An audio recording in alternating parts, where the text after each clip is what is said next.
An economy consists of a set of resident institutional units.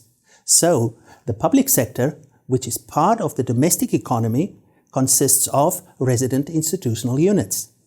To determine whether or not an entity is a resident, we consider the economic territory with which the entity has the strongest connection.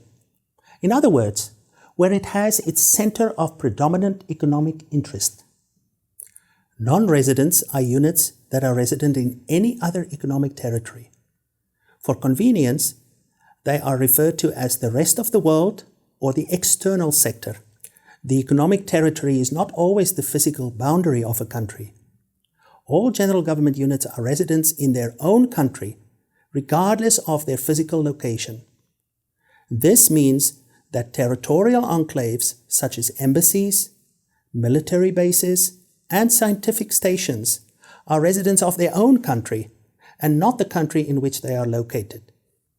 However, there are some specific entities that deserve special attention. First, public corporations. Public corporations are residents of the economies in the territories which they operate. Most public corporations are resident in the same country as the government that controls them. But it is also possible for the general government of country X to control a corporation that is resident in country Y. In macroeconomic statistics, we classify corporations subject to the control of a government in country X as private corporations in the economy in which they are resident, country Y.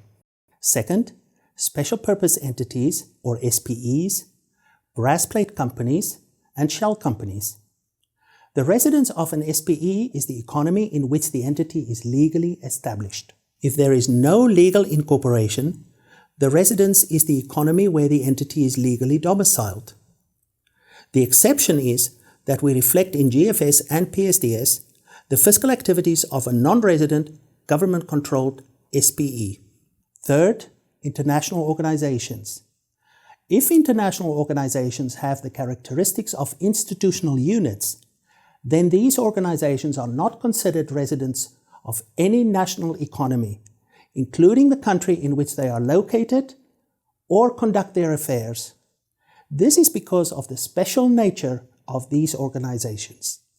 International organizations can be global, such as the International Monetary Fund, the World Bank, and the Bank for International Settlements.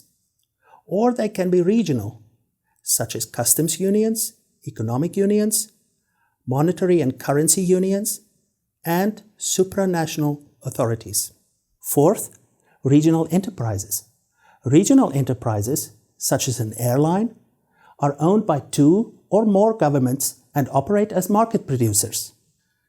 If the enterprise has legal entities or separate branches in each economy that it operates, then identification of these units and determination of their residence in the host economy of each of the branches are obvious. However, if they operate as a seamless entity in several economies, then the enterprise's operations are prorated between the economies. So, they are included in the public sector statistics of all the national economies that they operate. Fifth, a currency union central bank.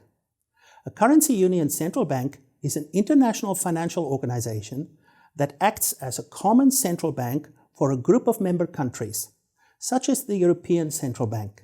The head office is an international organization and not resident of any economy. However, each national office in each of the member countries acts as a central bank for that country and is treated as a resident institutional unit in that country.